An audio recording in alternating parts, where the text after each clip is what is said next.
and today we're reacting to when criminals vlog their M's. If you're watching this right now, this was already watched on Twitch. If you want to be a part of that, make sure you pull up to the Twitch, bro. The link is in the description. I'm streaming every Monday, Wednesday, Friday. Today is Saturday though, so I might give y'all a surprise during the weekends. That being said, let's get into it. Let's do it. This is first kill, number one. First kill was 19 years old. Name, My first off was 19 years old. First kill was nice. Hello, Cassie. I'm getting you on tape, okay? Say hi, please. Hi. Just killed Cassie. This is not a fucking joke. Wow. Wow. Stabbed her in the throat and I saw her lifeless body. Dude, I just killed Cassie. These are moments when criminals vlog their own crimes. Let's begin with two 16-year-olds. Wait, have I seen this, y'all? Wait. Nah, I ain't seen this. Nah, I haven't seen this. Yeah, high schoolers who made an entire documentary about murdering their fellow classmates. Like I said, we're not going not to get caught, Ryan. If we're going for guns, we're just going to end it. We're just going to grab the guns and get out of there, kill everybody and leave. We're going to make history. We're going to make history. Look at this nigga, bro. For all you FBI agents watching this, it's crazy because they talking like this shit just not even like this is nothing. Like this is a game.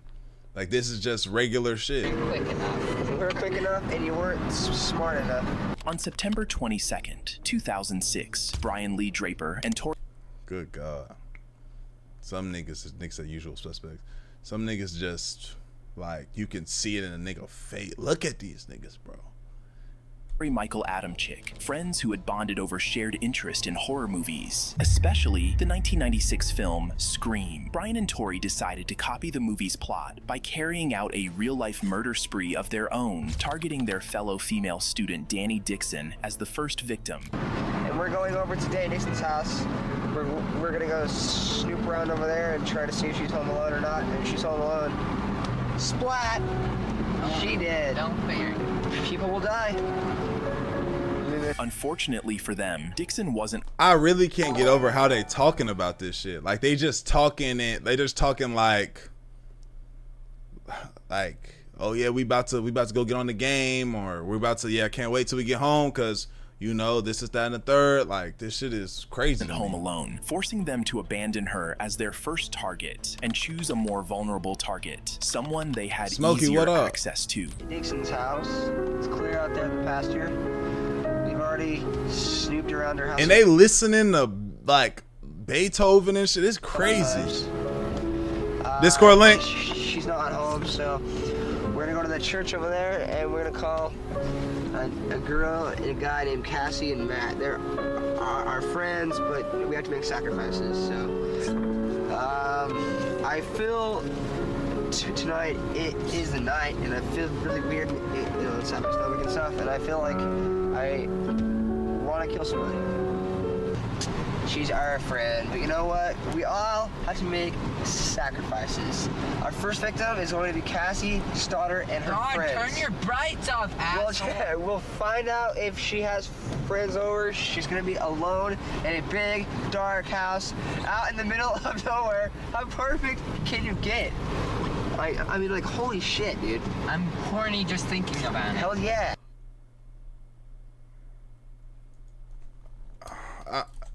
I don't think it did it. I'm only just thinking about it. Bro, niggas is... So we're gonna fucking kill her and her friends, and we're gonna keep moving on. I heard some news about Kirsten. She's gonna be home alone from 6 to 7. So we might kill her, then drive over to Cassie's thing, and scare the shit out of them, then kill them one by fucking one. Hell yeah. Why one by one? Why can't it be a 2 by 2 and 3 by 3? The two new targets, Brian. And bro, I'll be if these young niggas got me, bro, I'll be up looking down like, damn, I let these sucker ass niggas get me, bro. these the bitch ass niggas that got me. And it's not no shot at them. I just know I'll be looking down like, bro, I'm gonna haunt these niggas for the rest of my life. Punk ass niggas got me. I let these niggas, cause these are same niggas that I know I saw at school. Like, I was a chameleon. I used to be like, I was cool with everybody at school. So I know how everybody acting. I know these was the niggas that whenever I walked by, they definitely had Yu-Gi-Oh cards at the table and Pokemon cards at the table, and we was all 17 in high school and shit. Mind you, again, I was cool with them niggas. Like, I was cool with everybody. But I know for a fact they was in that bitch Beyblade and shit when we were just about to graduate to go to college, for sure. Oh shit. And Tori set their sights on were Cassie Jo Stoddart and her boyfriend, Matt Beckham, both high school classmates and friends of the boys. That Facts. night, Cassie wasn't And just like I said, and you my friend too, and I'm like, damn, I'm over here befriending your ass, and you over here doing me like this. home alone, which made it impossible for Brian and Tori to carry out their plan. However, they soon learned that Cassie would be house-sitting for her aunt and uncle at their remote home the following day, Friday, and would be alone for the entire weekend, while the couple was away on a trip. Seeing this as the perfect opportunity, the pair resumed vlogging the next morning, even capturing footage of Cassie at school as she went about her day, unaware it would be her last. Hey, look, it's Cassie. Hey, look, I don't know. Hello, Cassie. I'm getting you on tape, okay? Say hi, please. When y'all were in school, did y'all have these long lockers? Like in high school, we didn't use lockers in high school. Like when I was in high school, I don't know if y'all used them when y'all were, but like when I was in high school, did y'all we had like top and bottom shits. We didn't have the long opening shits like that. In middle school, we had lockers. We had half lockers. We still don't use them. Yeah, I didn't think so. Because of COVID, I didn't get to. I don't think anybody really. Yeah, middle school, you use your locker, but I don't think you're using your locker in high school. Are y'all? Okay, see ya.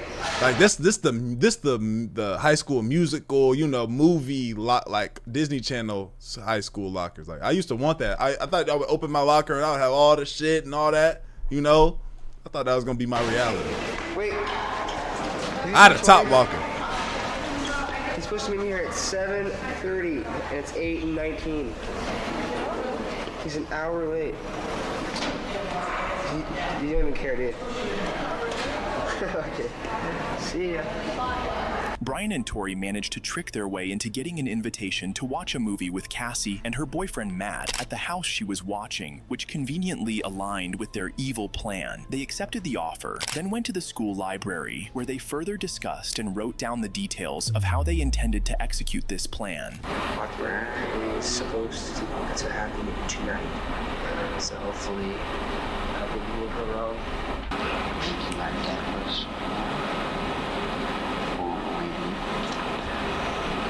This just makes me think about all the niggas, like all the people at my school or in the school, any school I was at where niggas was writing shit like this down.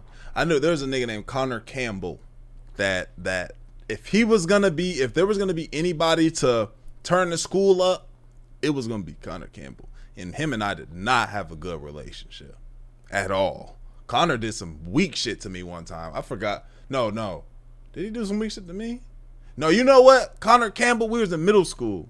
Bitch ass nigga. He was the one that was gonna do it if he did it, bro. And I remember he would do shit like he would see certain niggas in the hallway. He would do shit like this. He was a white boy with glasses. He would look at you and do shit like this. He was mad all the time, always frowning and shit. I remember one time we was in geography class and Connor sat behind me and he sneezed. And the nigga ain't cover his mouth, sneezed all on my shit. I was so hot, but I ain't doing like it wasn't that. And I was in middle school. I don't know why I didn't spaz on him, but he did sneeze on the back of a nigga neck and shit. Second, that nigga Connor should have smacked that nigga. You ain't lying. Second, there was a day where we were reading about the Niger River.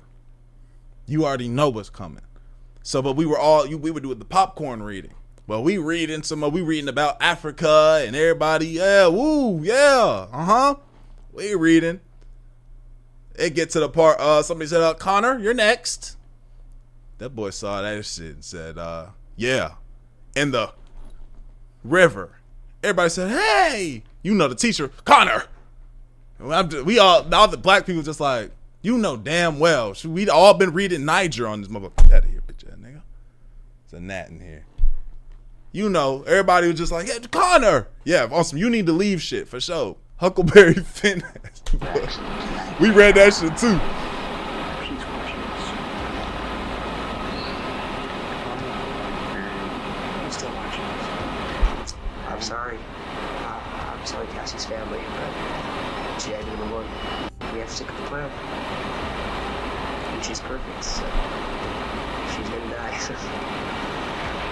And we're just on Kirsten Barnes' house, probably. And then we have a new victim now. Her name is Miranda Khan. She started she told me to be quiet and to shut up, so now she's dead. I've always wanted to make a mark on the world and stuff. And this is a good way to do it. That night, Brian and Tori arrived at Cassie's aunt's house under the pretense of watching a movie. Before settling in, Cassie and Matt showed them around, and during the tour, Brian and Tori left. This was the house? Before settling in, interesting. Cassie and Matt showed them around, and during the tour, Brian and Tori left the basement door open. Why she even let these weird ass niggas in the crib like this? So they could return later to carry out their evil plan. Then, just as the movie was about to begin, they changed their minds, claiming they'd rather see the movie at the theaters. They then left, only to return later that night to execute their evil plan. We're here in his car. Y'all be thank you for pulling up, gang. It's 9. So they hit him with the okie doke. Said they was finna go watch the movie at the theaters. And so they double back. 50. September 22nd, 2006. Unfortunately, we have the grueling task of killing our 2 friends. And they are right in that house just down the street. We just talked to them. We were there for an hour. But We checked out the whole house. We know there's lots of doors. There's lots of places to hide. I unlocked the back doors, so it's all locked. Now we just gotta wait. And yeah, we're really nervous right now, but you know, we're ready. we're listening to the greatest rock band We've waited for ever, this for a long time. Pink Floyd, before we commit the ultimate crime of murder. Lame We've waited for ass this for a long niggas, time. bro. A long time. We'll stay tuned. Brian and Tori returned to the neighborhood and parked a block away, then slipped back in through the unlocked basement door. After wearing their costumes, they tried to bait Cassie and Matt downstairs by making loud noises, and, when that failed, flipped the circuit breaker to plunge the house into darkness. Still no one came, so they flipped the power back on. Feeling uneasy, Cassie asked her boyfriend Matt to stay overnight, but when Matt's mother arrived around So they cut the breakers on some real movie shit. And then they realized they wasn't stirring nothing up, so they cut it back on. That's fucked up. I'm thinking about what my head would have been at if I was at a girl's house and a nigga cuts the lights on me, then cuts them bitches back on. But like, I just think your power, oh shit, your power fucked up, and I'm just kind of chilling. Your oh damn, your power fucked up. Damn, okay.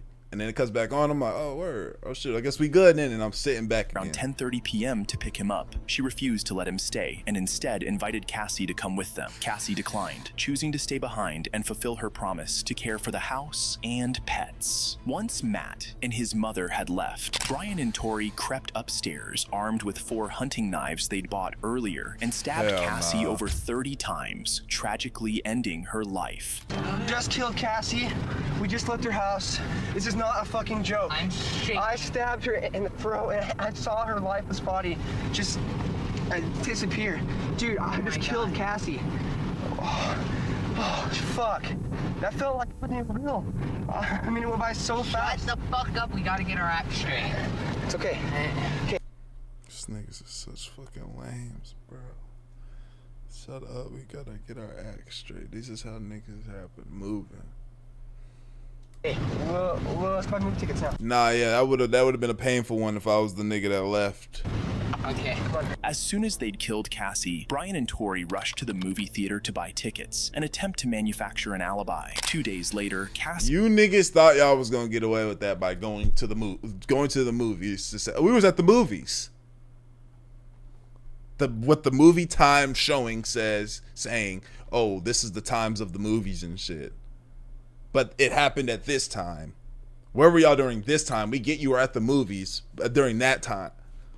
Yeah. Cassie's body was discovered by her cousin after her aunt and uncle returned from their trip. How did they catch these investigation bitch ass began, niggas, bro? and after clearing initial suspects, including Cassie's boyfriend, who had a solid alibi from his mother, attention turned to Brian and Tori, who had also been at the house that night. It didn't take long for investigators to spot inconsistent. And boom.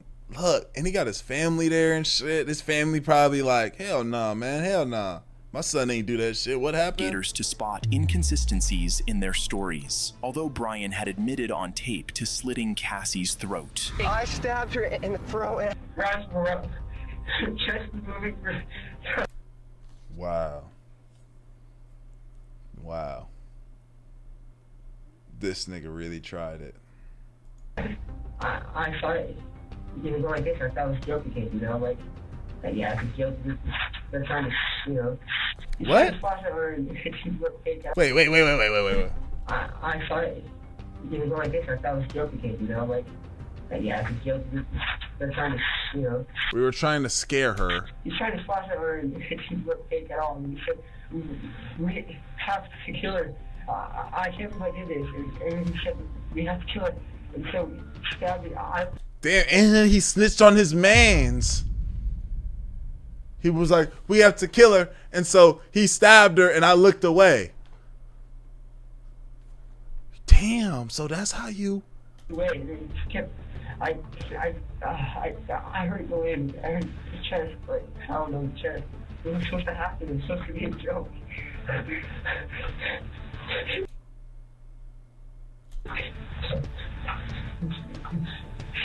And his son over here rubbing his shoulders like it's okay. Or his dad rubbing his shoulder. By pitting Brian and Tori against each other, detectives secured confessions, recovered the murder weapons, and even restored their destroyed tape. Both Brian Draper and Tori Adamczyk were charged with first-degree murder, found guilty, and sentenced to life in prison without the possibility of parole. Next. The most bitch-made niggas in existence. It was two of them. Two of the most bitch-made niggas in existence. Life in prison, that's not even enough for these fuck niggas. Now bald, big frontal lobe ass nigga here. I hate to even hear what this nigga's capable of. We have a psychopathic serial killer who vlogged his horrific crimes as he abducted and murdered more than a dozen women. You sorry about what? Everything. Jumping in the car with a motherfucker you don't know? You gonna say something to your kids? Oh, no, I ain't fucking with that, bro. I ain't fucking with that, bro.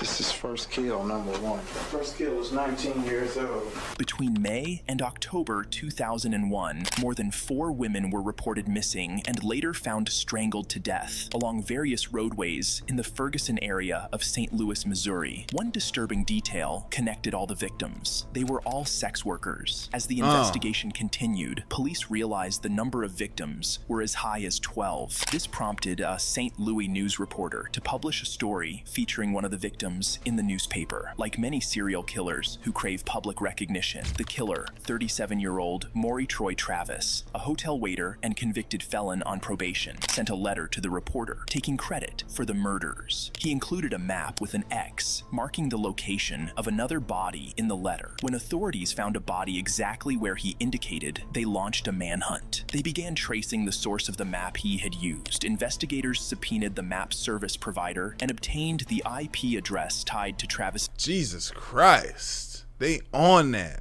thankfully. But damn, I didn't know it. Like they on it. His computer that led them straight to him. After his arrest, his fingerprints matched those found on several of the victims. His ultimate undoing. It'd be crazy because these niggas really think they be smarter. Now there's some that I think there's one in Austin.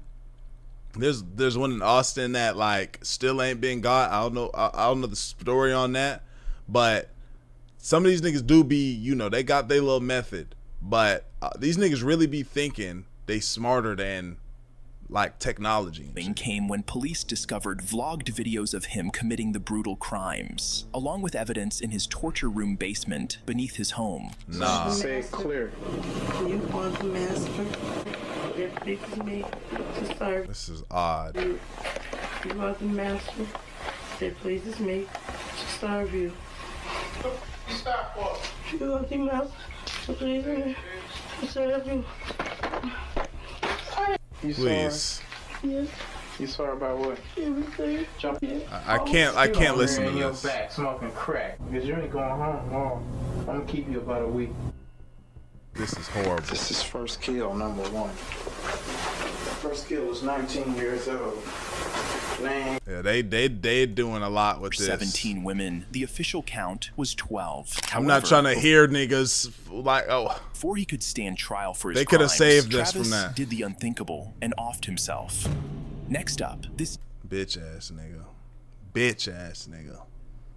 How you can't take what's coming? Bitch dangerous ass nigga. man forced his ex-girlfriend to go live on Facebook to apologize to his current girlfriend, only to murder her during the live stream. Have you noticed how all these bitch ass niggas is like just they just attacking women? Have you noticed that? I ain't have no business going off like that, but See right there. See right there. Everybody want to be famous. I'm going to make you famous. stop jumping. Now, game over. On April 12th, 2018, 37-year-old Jonathan Robinson laid siege to the Shreveport, Louisiana home of his ex-girlfriend, 27-year-old mother of 3, Renita Williams, after she had publicly ridiculed his long-term partner, Sherika Taylor, online, an attack that had driven Sherika into a mental breakdown. Robinson, who'd been dating both women at once and refused to let either go, arrived armed with a rifle to Renita, her mother, and her Wait. So, wait. He was dating both the girls. He was dating both the women. One of them was woofing at the other woman. He didn't like that. online, an attack that had driven Sherika into a mental breakdown. Robinson, who'd been dating both women at So the other girl had a mental breakdown after this girl was spazzing on her online once and refused to let either go, arrived armed with a rifle, took Renita, her mother, and her brother hostage, and ordered Renita to go live on social media to apologize to Sherika. Renita's mother managed to escape and call police, despite Robinson firing shots at her. With the mother gone, Jonathan kept Renita and her brother captive, forcing Renita to continue live streaming apologies until Sherika was satisfied. Hey, y'all. This Nunu. I apologize for going live on Rika. I ain't had no business doing all that. My page been blocked, so that's why I'm going live. Yes, I know I was wrong. I ain't have no business going off like that, but... See right there. See right there. Everybody want to be famous. I'm going to make you famous. Yes. What? I am sorry, y'all. This Nunu, I'm blocked off my page. That nigga was standing on that. That nigga went, pulled up to the house. That's real anger. Pulled up to the crib to be like, hey, nah, you apologize for that. And then he went rogue. So I had to go out live on Moisture Farm. I ain't had no intentions of going live like that. I apologize to everybody. Yes. What? No, huh? Yes, that's her. Let me see the phone, son. No. Yes. Yes, Aunt Lola. You think I'm worried about the police right now? Huh? You think I'm worried about the police right now? No. I'm telling you, I don't give a about no police, you heard? Mm-hmm. Hell with me. This word pull up right now. Pull up. This want to be famous. I'm going to make you famous. No. Want to be famous? I'm going to make you famous. No. Not that serious. No. She shook, nigga. I'm shook. Nigga, I'm shook. Everybody want to be famous. Let's be famous today. Okay.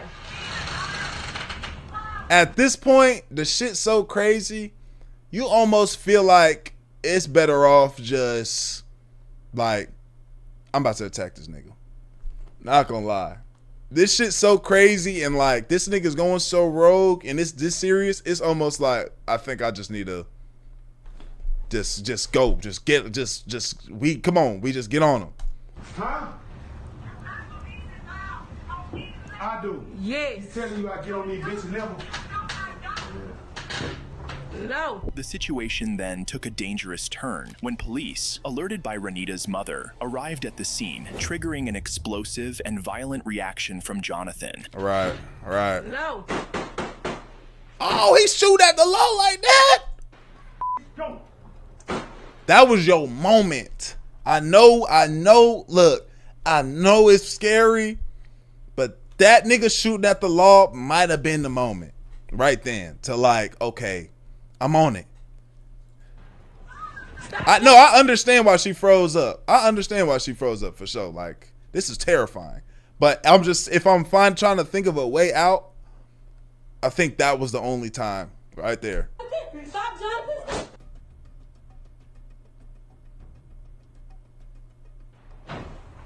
Now, game over.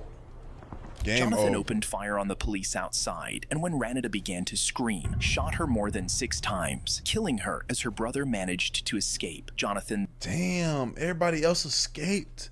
That's what I'm saying, like... Then engaged in a standoff with the police that lasted for over 80 minutes before Wow. Sharika, the woman he had just murdered Renita for, convinced him to surrender. Wow, convinced him to surrender.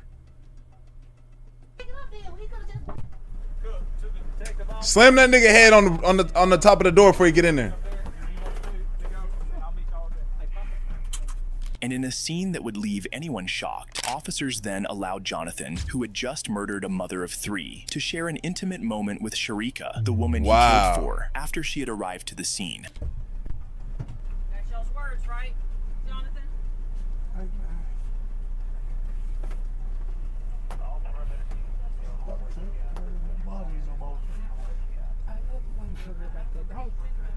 Cry.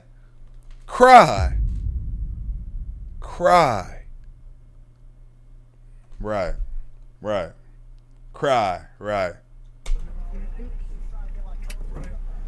Cry. Okay, I see.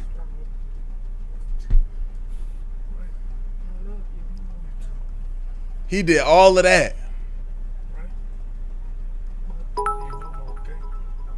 Saying thank you for the bid, gang.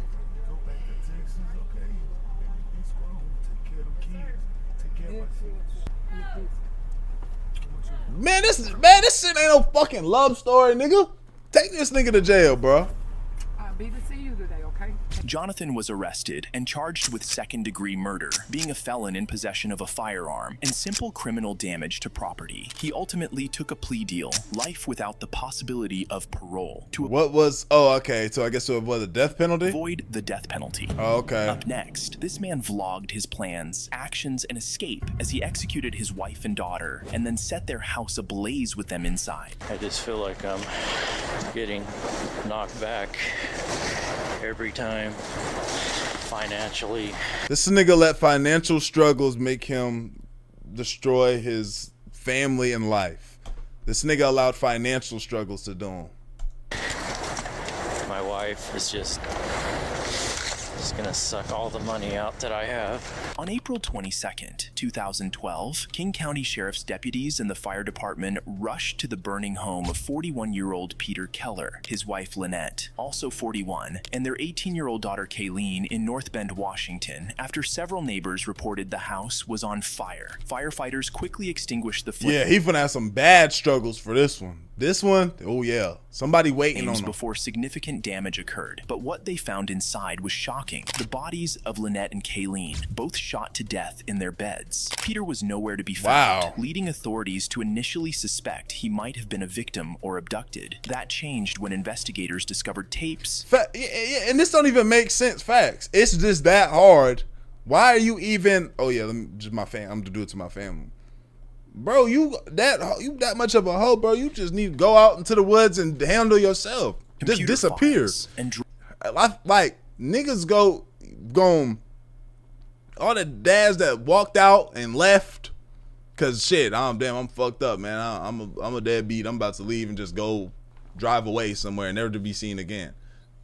This nigga couldn't have just, man, let me just take a page out of that book. Drawings soaked in gasoline, suggesting an attempt to destroy evidence in the fire. The tapes revealed that Peter was not a victim at all, but the killer. He had murdered his wife and daughter, planned to burn down the house, and filmed his entire scheme. The tapes also revealed a hideout Peter had prepared in the woods, giving authorities their first clue as to where they might And then they be begin vlogging searching like for him. vlogging this shit like they just this main character in this movie. This is something I wanted to do probably since I was a teenager, to make a home underground somewhere so I didn't have to live around people. Why you ain't just disappear and do that? Why you ain't just disappear and do that? Like, yeah, I don't know where my dad went. He's somewhere. It's just now I have the means and I'm able to actually pay for it. I've spent a lot of money on this so far. Yeah, this nigga, so all he thinking about is money. Money is this nigga's god. The money, yeah, the money. I know that's all he talked about. I know that's all he talked about. The money and the money. I just feel like I'm getting knocked back every time financially. My wife is just gonna suck all the money out that I have. At this point, I don't know what's gonna happen. Zen, thank you, I gang. may get caught right away. I mean, I could basically be dead in 2 weeks or 3 weeks. I don't know. It's all up to chance at this point. So I don't think anyone knows where I'm at. Well, it's about 2 weeks before the end. This is going to be my last video. Using the detailed drawings and video recordings, Peter had made over several months documenting the construction of his bunker. Police were eventually able to track him down. The moment Peter realized he had been found, he turned the gun on himself and did the unthinkable. Thank you for watching. Could have just been that at the beginning. Yeah, just could have been that at the beginning. Bitch ass nigga, man. That being said, y'all tell me what y'all think. Like the video, sub up, comment up, visual in the channel. I love you. I appreciate your great friend. We gone, man. ADD, let do it.